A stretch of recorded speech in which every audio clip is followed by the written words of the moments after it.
Major AI change inside Google Ads. What's going on, everybody? David Feldman-Makrias. And by this point, you've heard of AI, and specifically, you've heard of artificial intelligent engines like search engines. We got ChatGPT, Google's Gemini, Perplexity, Grok, DeepSeek, and so many more disrupting so many different industries. I mean, literally, China's DeepSeek just 3, 4 weeks ago caused the biggest downward loss by one company in the stock market's history. So, definitely some world impacting changes. Now, the interesting part, though, is what AI changes are impacting Google Ads. Okay. Google Ads, one of the biggest ad platforms, if not the biggest in the world. And I mean, maybe second to Meta, but it is something that has been, a cornerstone of how I make money and how I serve businesses for the last little under a decade. And now we get to see how AI is going to impact Google Ads. So let's jump into a search engine article. Let's look at what they're saying. Let's interpret it and what you can do. We're going to discuss what you can do as a business owner, car dealership, local business owner, e-commerce business owner, and beyond moving forward. So let's check it out. At Search Engine Land, Google Ads plans major AI push in 2025, reshaping search marketing. Google's VP of Global Search Ads reveals that AI will drive a transformation of advertising in 2025, even more significant than the mobile revolution, which is crazy because to even make that same sentence, in the correlation, mobile revolution's huge. I mean, that's how we consume practically everything today. So, with that, I mean, this was launched at the beginning of the year. So now we're a couple months in. It can give some kind of insight of what we can see. So I'm going to read through this article and then we're going to dissect it and give you some actionable tips on what to do at the end. Google Ads is preparing for what executives call a seismic shift in consumer search behavior. Okay. With AI playing a central role in transforming how users discover information and interact with businesses. Yeah. So, well, I made a video recently about how Google actually lost search share in overall in Q4 of 2024. They dipped below the 90% mark, which means, I mean, that hasn't happened in over a decade, which means people are shifting to a different platform, and it is unmistakably these artificial intelligent engine platforms. So the demand is there. The transformation represents a bigger change in the mobile revolution, according to Brendan Cram, VP of Global Search Ads and Commerce, signaling a fundamental shift in how advertisers will need to approach marketing. Fine. We knew that. Google is focusing on three major areas.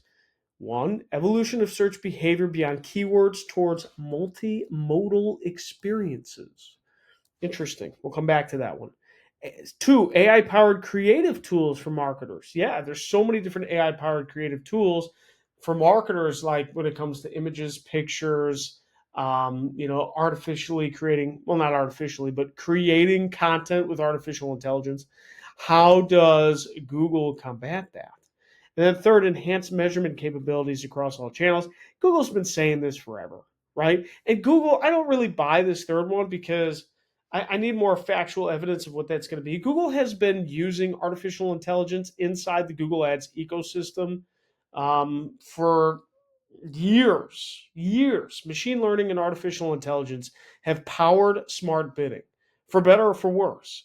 Right? I remember back in the days where we had to write scripts to basically change our bids depending upon how we want to control the bids, what the budget was per day, and how we can adjust everything depending upon campaign priority. That was back in the day. Now we have smart bidding. We don't have to do any of that. You got max clicks, max conversions, max conversion value. You got all these smart ones. So I don't know, the enhanced measurement point. I don't really put much weight into it because it's too black box. I can't really define what that means compared to what we've seen in the past. So this evolution of search behavior beyond keywords towards multimodal experiences. So what I'm going to do is actually get into tip number one that I recommend everybody do, and that is use the artificial intelligent platforms as often as possible. Honestly, I've been subbing my Google searches for the AI searches to see how it works. And I actually subscribed to Gemini. I went from ChatGPT, I think the middle tier, which is $20 a month, and now I went to Gemini just to kind of test it out. And I'm actually going to use Gemini in this instance, and I'm going to say define multimodal experiences in terms of search engine marketing. So, in the context of search engine marketing, SEM, multimodal experiences refer to the ability of users to search for and interact with information using a variety of input methods beyond traditional text queries. This includes visual search. Oh, okay, so multimodal meaning we're using different things to search them. So, visual search, using images to find products or information, for example, taking a picture of an item. Voice search, using spoken commands to search for information, right? Textual search, the traditional method of typing in search terms. However, even this is evolving with AI enabling search engines to better understand natural language. That's the big one, too. And combined modalities. The real power of multimodal search lies in combining these methods. For instance, a user might take a picture of a product and then use voice commands to specify a particular color or size. Here's how this impacts SEM: enhance user experience, increase engagement, blah, blah, blah, blah, blah. So I just want a quick definition of what they meant by multimodal. Now we know. So let's go back here. All right, these are great. Okay, so why we care? Google's AI driven transformation of search and advertising in 2025 could fundamentally change how consumers discover products and services, requiring you to adapt to strategies quickly or risk falling behind competitors who will prioritize mastering the new tools and capabilities. It will be essential to keep testing how AI should work for your campaigns, even though you may initially see poor results. Behind the scenes, initiatives tie into Google CEO, broader strategy to scale Gemini, the company's AI platform, amid increasing competition and regulatory challenges. Google is planning to enhance core advertising products, performance max, demand gen, and then search capabilities, all be powered by Google AI while maintaining user privacy. Great. So, what did this article say? Well, basically, we have to be on the lookout for AI differences, and it's all coming. So, we should prepare. Yeah, we know that. We should know that. That's common sense. But the fact is, how are we going to prepare? How can small business owners and small business managers, even big business owners and big business managers, actually start to figure out how the shift is happening and position themselves well for AI? Well, I came up with three different ideas, three different action items that you can do right now to actually start to understand how you can position your business in artificial intelligence engines. Okay. So, one, I already went over using them, right? We have to use them. When we use them, we figure out a way of like how to understand them. A lot of the times, I'll say 40 to 50%, depending upon the complexity of my questions inside Google Gemini, ChatGPT, Perplexity, and others, actually yields a wrong result. And I've proven that on my channel before. It yields a wrong result. I did a car dealer one recently, and I said, "What's the best rated Jeep store in Chicagoland?" And it gave me some dealer when actually it was another dealer that had four times the amount of reviews and a better review. And they even had the reviews on Google Business Profile. So, and that was through Google Gemini. So that's one thing to note too. These artificial intelligent engines, because they're speaking to us in a declarative state, we might, as the consumers, believe they are true. So we have to be very careful on what our belief is of these artificial intelligent engines, but what better way to do that than to actually use them? So I would start. If I were you, I would start looking up common phrases that your prospective customers may be searching on these engines. Like if I'm a car dealer, because I serve the car dealer industry predominantly, where is the best place to buy a new car in Chicagoland? Right? And it's probably going to say, well, it depends. You got to consider this, this, this, this.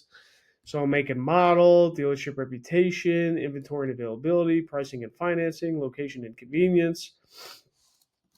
I like Jeeps. right? Jeep enthusiast narrows down nicely. Jeep dealer specification, community involvement, service department. So, I mean, like, you can keep going in here, but you have to create some sort of path where you can understand how people are searching for you, right? It used to be simple. It used to be keywords or buying keywords. And that is still the case predominantly. However, we need to understand more of the natural language of how people ask questions. So first off is use the platform, right? I'm using the platform. I have a free, you can get a free account off Google Gemini or ChatGPT or what have you, and start to play with it. Each one's going to interact a little bit differently, but all of them are going to show you exactly how they work. The second thing I do, if you're running Google Ads now, I would recommend to do a search term review. A search term review is actually located in the Google Ads report. I've gone over it many times. I'm not going to go through it here, but basically that's telling you not the keywords that you're buying, but the searches that those keywords are triggering. Those are the actual people that are, the actual searches that actual people are searching and your business comes up. For example, Jeep dealer, right? So if I have a Jeep dealer keyword, that might trigger the search of what's the best Jeep dealer near me. So the keyword in the search term are two different things. Understand your search terms. That would be number two, because then you're going to start to list out all of these questions. And once you have a big list, then you can really start to create a content plan and things like that, which is my third tip. You need to make a content plan. Now, you might have SEO content being made on your site already. You might be blogging. You might have video content. Really, what we're doing is we're continuing on that content path, but we're making it more, I'm going to say, geared towards natural language, not just keywords, not just search terms. We're going broader.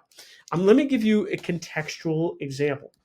I went to Google and I just searched buy new car in Chicago. And it gives me a whole bunch of stuff. I got vehicle listing ads here. I have a classic search, a responsive search ad here, another responsive search ad by Mazda USA, cars.com, TrueCar, I have the Google Business Profile here, enterprise car sales, other businesses, so on and so forth. But then I scroll down to this section that I've actually used for SEO content before, and it's called the People Also Ask section. Okay, people also ask. What does that mean? So basically, the people also ask section is a section you'll find in a lot of Google searches. Depending upon your query or whatever you type into Google, it could be at the top, it could be at the middle, or it could be, further down. But this section is very key because it's going to give you questions that are related to what you searched that have high search volume. Let me repeat that. This people also ask section is going to give you questions here based on what you searched with high search volume. So what does that mean? There is a decent amount of search volume for the question what to do when you buy a new car in Illinois.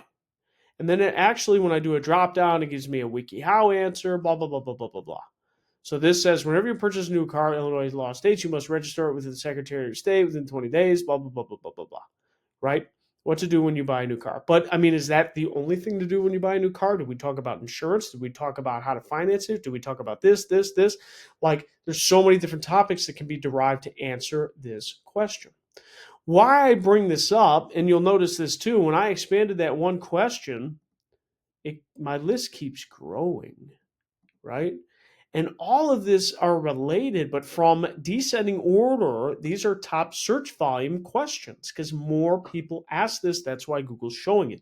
This is a great way to start brainstorming exactly what content questions or natural language answers you need to start to think about to make sure your business is well positioned in artificial intelligence engines. So, I would definitely recommend you come and investigate a little bit of this because Google's going to tell you without telling you, hey, these are some top asked questions for your search. And if you want to know how to rank, then you should make content around these pages or around these questions. Guys, those are my top three tips. Number one, use Google, not use Google, but use artificial intelligence engines. Use them on the daily. Substitute your Google searches or Bing searches for these engines and see how you get on. Second, if you're running Google Ads, use the search term report and understand the key differences between the keywords that you input and the actual search phrases that are coming in.